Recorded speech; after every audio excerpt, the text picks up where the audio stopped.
Class 6 और 8 उसके बाद कॉमर्स बैकग्राउंड के बच्चे अगर पढ़े होंगे तो एक चैप्टर पढ़ना है परसेंटेज। परसेंटेज का एक क्वेश्चन है और कंपटीशन का आया हुआ क्वेश्चन है एसएससी बैंकिंग आईबीपीएस वगैरह में। तो देखो ध्यान से समझो आप इसमें क्या कह रहा है।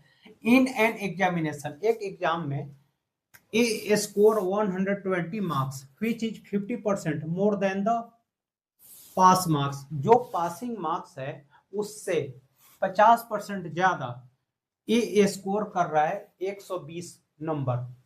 तो what is the pass marks in the examination. तो एग्जाम में पासिंग मार्क्स कितने हैं वो बताने हैं आपको।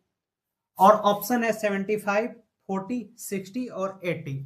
तो बहुत ही आसान है, इस टाइप के क्वेश्चन बहुत आसान होते हैं। देखो समझने वाली बात है कि आपको दिया है कि इन एन एग्जामिनेशन, एक एग्जाम में ए स्कोर 120 मार्क्स 120 नंबर आ रहा है ए का, जो विच is 50% more than the pass marks. Passing marks का 50% ज्यादा है। तो पासिंग मार्क्स को आप कुछ मान लो, लिखो let pass mark equal to x. Passing marks कितने हो गए एक्स।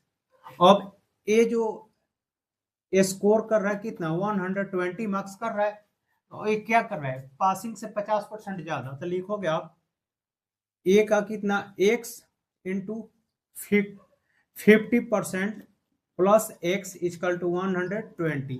मतलब कि पासिंग मार्क्स से 50% ज्यादा। तो पासिंग मार्क्स कितना है एक्स प्लस एक्स का 50% इजकल टू 120।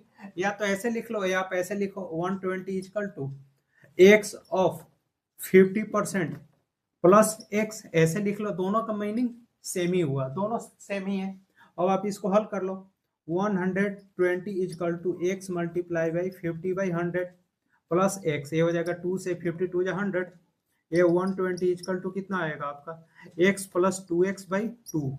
एलसीएम ले लिया हमने, 1 2 का एलसीएम 2, ये हो जाएगा 2x प्लस एक्स। तो ये आ जाएगा अब आपका 120 इजकल टू 3x/2। ये हो जाएगा आपका, देखो क्रॉस मल्टीप्लीकेशन कर लो आप, ये हो जाएगा 3x इजकल टू 240। तो x इजकल टू क्या आ जाएगा 240 मल्टीप्लाई तो इधर आकर डिवाइड 80। तो x कितना आ गया आपका 80 मार्क्स, आंसर आ गया आपका 80। तो इसका आंसर हो गया 80। इस टाइप के क्वेश्चन को आप इस प्रकार कंसेप्ट अगर समझ गए तो सेकंडों में कर दोगे आप। अगर ये ट्रिक आपको समझ आया हो तो ज्यादा से ज्यादा लाइक करो, कमेंट करो और शेयर जरूर करना आप लोग।